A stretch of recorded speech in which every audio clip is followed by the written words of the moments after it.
So there's no evidence which came here which took you by surprise because somebody called Mokhwatring. And I take strong exception to that. You know, I'm the most senior black judge in criminal law in South Africa. Most senior, without exception. Even the judges in the Constitutional Court and the judges in the in the SCA, no one is senior to me in criminal law. No one. Hey, Chada, we are back with another video. What you just heard there, it is the most experienced judge in South Africa, according to him, saying a whole lot of nothing. But before we start, I just want to play a video by Mr. Sifiso Meyiwa, the brother of the late Senzo Robert Meyiwa. It's got a message, just watch. Sanibona.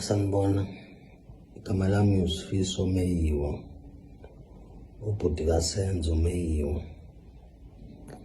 Siyacela ukuthi South Africa yonke umphakathi waseNingizimu Afrika bonke abangakwazi ukuthi basupporte babe nathi mhla 19 kuMeyi sizobe siye e-Union Buildings ePretoria ngo-10 la sohlangana khona sambise memorandum mayelana nezikhalazo yecala likaSenzo eselithatha isikhathi eside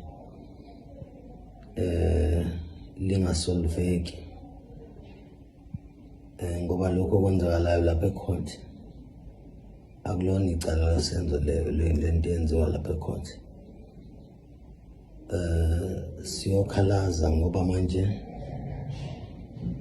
sikhulumile no NPA, sakhuluma no Minister of Police, sathumela futhi incwadi no ku Chief Justice, but abakaze basiphendula. Bavele ba decide ukusiziba bangasiphendula. So manje sithi asiye la abaphethwe khona la inqumo ezithathwa khona ukuze sireporte khona ngoba manje siyabona ukuthi kuthulekile asikwazi ukuthula sibuka kuboshwa abantu abangenzanga icala sibe sibaza abantu abalenzile icala siyodemanda ukuthi kwenziwe ubulungiswa kwenziwe into eyiyona yona labantu abase court njengamanje abazi ukuthi kuleli cala sifuna the right people to be arrested. Kuyisifiso sethu ukuthi futhi our NDPP ayifundi docket because I've noticed ukuthi akana information ngaleli cala. Siyafisa ukuthi afunde indictment kuleli cala leli case 636 uzobona naye ukuthi le nto enzeka lapha ecourt ihluke kakhulu nalento ebhalwe ku-indictment mayelana nalo case 636 lo secourt manje. Singajabula kakhulu ukuthi abantu base-South Africa baseseke sibe khona sonke ukuhambisa lezi zikhalazo nalento yenziwa ijaji ebuhlungu kakhulu ukubona ijaji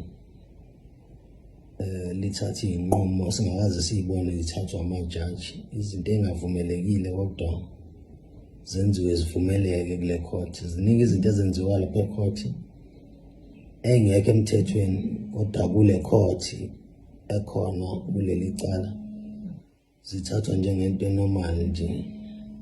Hayi sekwanele manje. Yep, that is Sifiso Meyiwa addressing some of the issues that makes him unhappy about this case. You must also remember that uGwabini also came to court and told the court that uMokhane took 2,000 rand from him and said it is a bail money. But it turns out that money was never paid anywhere. It was never paid to any court official, which means that uMokhane allegedly took that money for himself, of which is corruption. It is something that is permanent in this case. It is prominent in this case because it happens frequently. Remember also ulona another witness by the name of Uzondo came to court and said that Mokgane again tried to bribe him with the KFC, but luckily he threw the KFC out the window because he didn't believe that Mokgane did that in his own goodwill.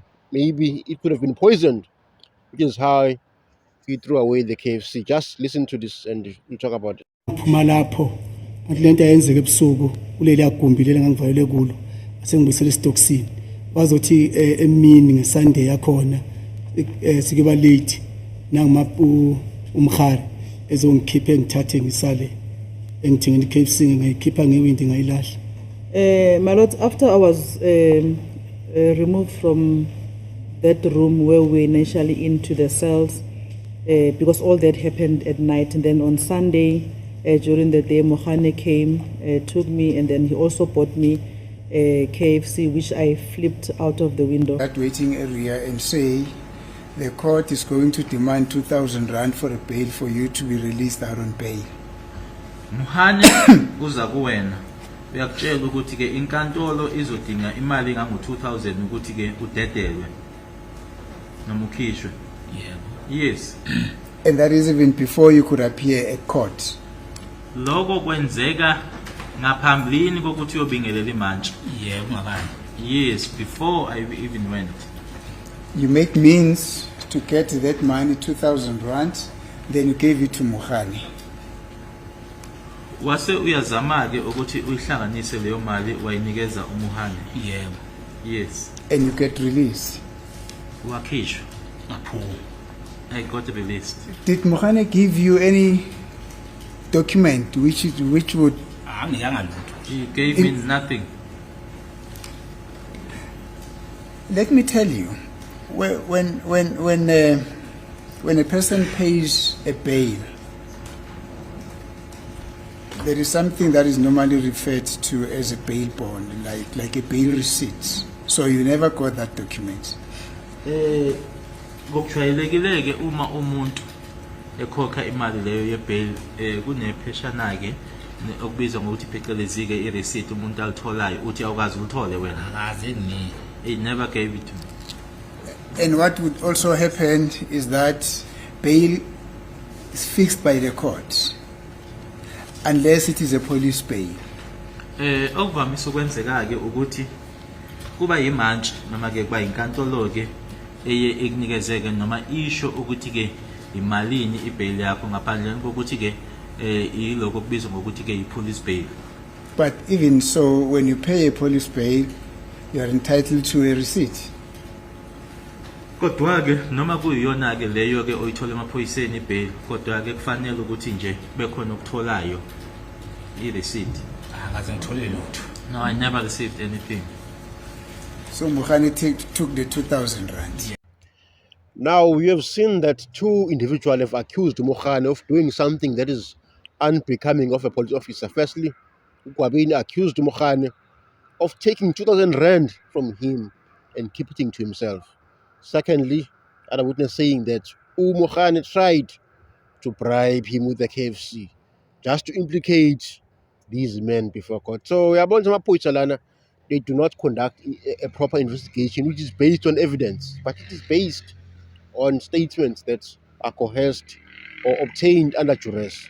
That's the main thing that the likes of Brigadier Gininda and Mokgane allegedly did in this case. So the march that will take place on the 19th of May, hopefully it's going to be a peaceful march.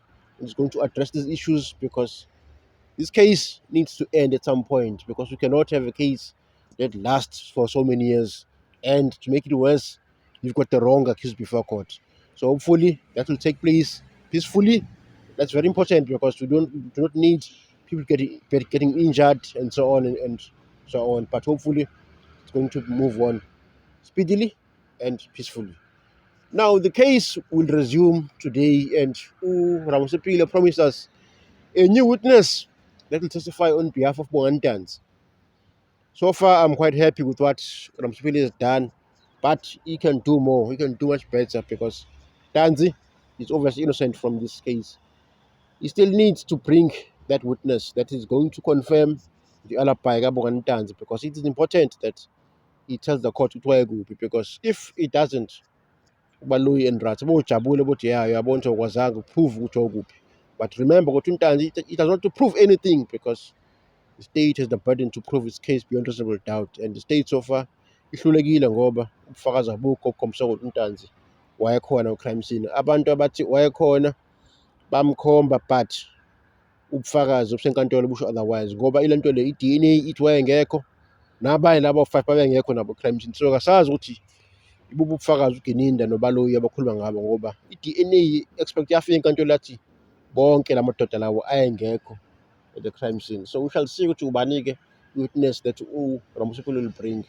But as I said on the video that I posted yesterday, I hope that it is the warrant of Samakhubo and Joseph Telis that are still going to come through and debunk all the lies that were told by Uprakatia Gininda. And remember that Uprakatia Gininda, a case of defeating the ends of justice was opened against him.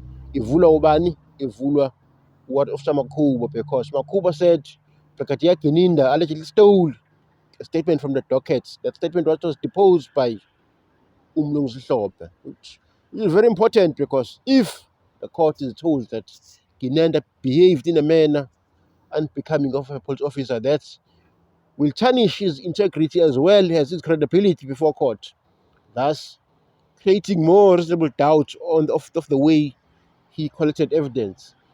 Witnesses like Opson Mzungu have also created reasonable doubt, because they told the court that Uprakatia Gininda tortured them and offered them money so that they can implicate accused 1 and 2.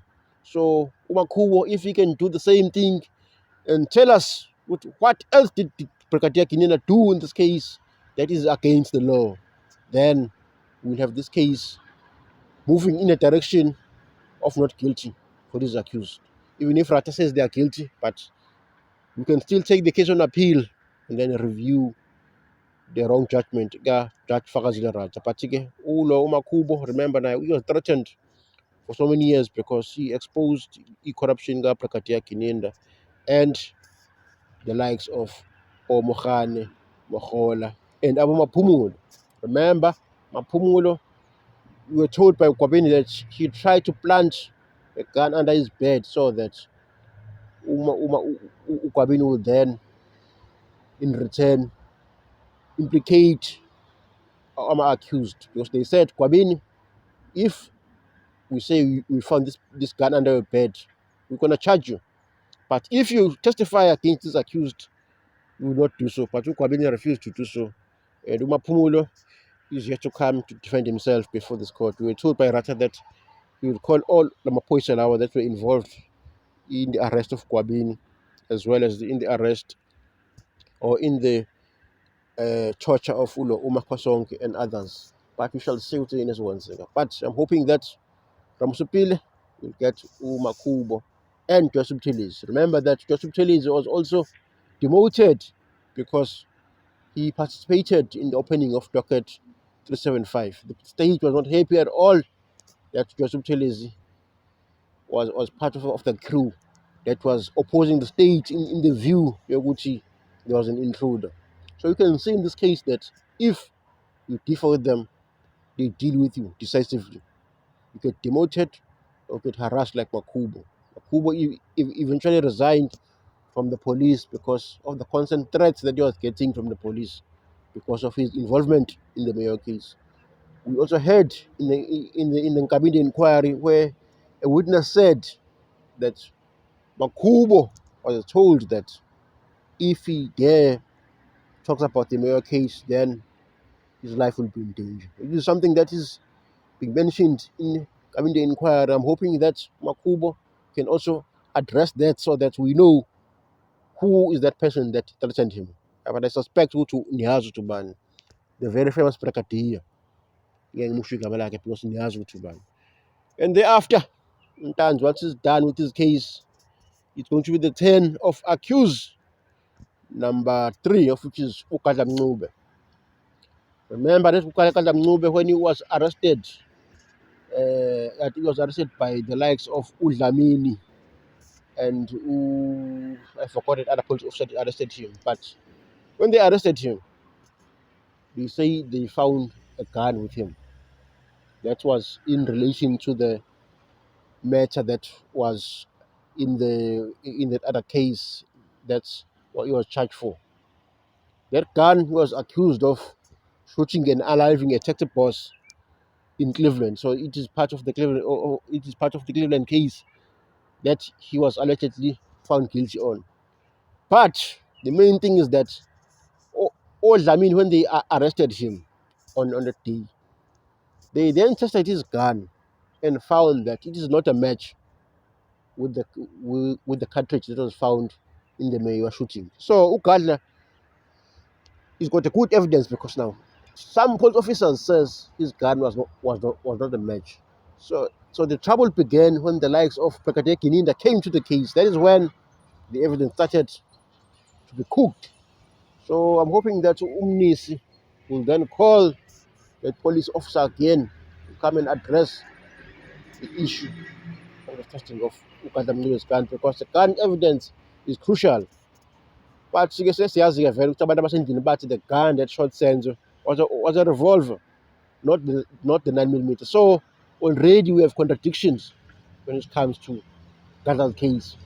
So I think Gadla stands a very good chance of being found not guilty because of such contradictions. Remember as well that Ulona Umangen admitted in court that when he went to Cleveland police station to collect the gun, he found it in an open bag, meaning that it could have been compromised by someone who changed the barrel of a gun, because if it's laying on the floor, it means that it's not a secured exhibit. So Ugadla has got, I think, a strong case to make because there's been so many irregularities that relate to the gun evidence. So the court cannot rely on that evidence as PAM because it's not the same gun that shot Senzo Mliwe. We know that for a fact. But we shall see what the case resumed today. Musipila promised us a new witness. Hopefully he will move the case of Bogandanzi forward. Danko. Lento yenzeka khona lapha endlini. Oyedwa wabo wenza lento khona lapha endlini. Utumela benomthoko ayimfethu. Into engayisho nje yabona utumela indlela ayizwana ngayo noSenzo. Wahlezi ethi yena ngamfela uSenzo. But ziningi izinto ezenzeka after uSenzo ashona lapha. Because uTuba bamthatha bamyisa enyangeni. I believe ukuthi awala uTuthu nje akuyena uDulo simbonayo. UTumela wangempela wayezolikhuluma iqiniso. Do you think that esekhuluma ngalabantu manje lokho kwangidida ngiyacabanga ukuthi lento ngathi izodinga upresident uzofanele ukuthi angenelele ngoba manje iboard yakhe kuthiwa yini icabinet yakhe manje umphakathi waseSouth Africa uzongayithembi ngoba manje uminister wayekade ethe labantu wayekade hambisana nathi yazi ukuthi ubani wenze lento uyazi naye uyazi lokho ngifihla manje waqhamuka sethi labantu abawu5 kanjani angazi nominister khona abamsabisa ngayo mhlawumbe bamsabisa nga something angazi mhlawumbe khona abathi bazomenza yona angazi ekuphatha kanjani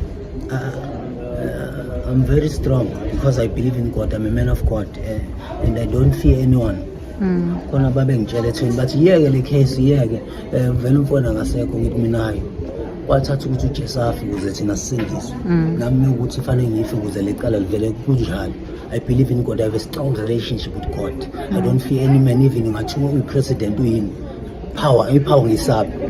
Ucabanga ukuthi laba ocabanga ukuthi yiba abayenzile lento bazoboshwa noma ucabanga ukuthi nje I never yenzakala lento bazoboshwa sizozama ukwenza indlela ukuthi sikwazi ukudila nalamaphoyisa ukuthi so sizama ukuthi angifuna ukukhuluma kakhulu but sizokwenza indlela ukuthi sidile nalabantu ababophe abantu abangekho nokuthi kanjani ukuthi umuntu ewususpect kuleli cala kodwa aqhubeka investigate icase iloko sifuna ukudila nabo ukuthi fanele baphume labantu ngoba oyedwa wabo ususpect wakhipha something ku docket. I was expecting the court to release these 5 suspects because they are not involved. Not even one of them is involved. The police are just lying. They are making us I don't want to use a bad word. Yeah. But why do you say that? Because there is evidence. There is another docket that has evidence.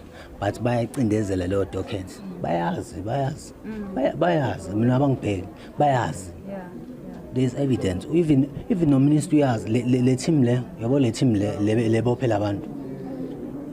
If akuvela ukuthi izocindezela icase ayizange ukuthi izosolve le case. Khona i-team ebikade isebenza icase eyayikhethwe uMinister of Police ubheka icele ngo-2018 or 19. Leyo team eyayisebenza icase yathi sizobopha kwafakwa laba bafakwa uNational Commissioner uKhehla Sithole bafakwa yena. Wabuza uMinister wathi nina ningene kanjani la? Wathi hayi thina solekelela. Bangena idocket eyayiphethwe laba bacele seyizongena ecourt. Le yayinobufakazi bengempela isizobopha. Should batshela ukuthi naba sebezobopha bangena bathi hayi sinabantu abazokwenza iconfession. Kwagijinwa kwathiwa kwayiwa ngazi koMaritzburg kwathiwa khona umuntu ozokwenza iconfession. Akekho kulapho. Kwathiwa khona umuntu owenza iconfession. Baningi abantu ababethi bazonza ama confession kodwa abekho kulapho. Uzubona ukuthi amanga la umanga.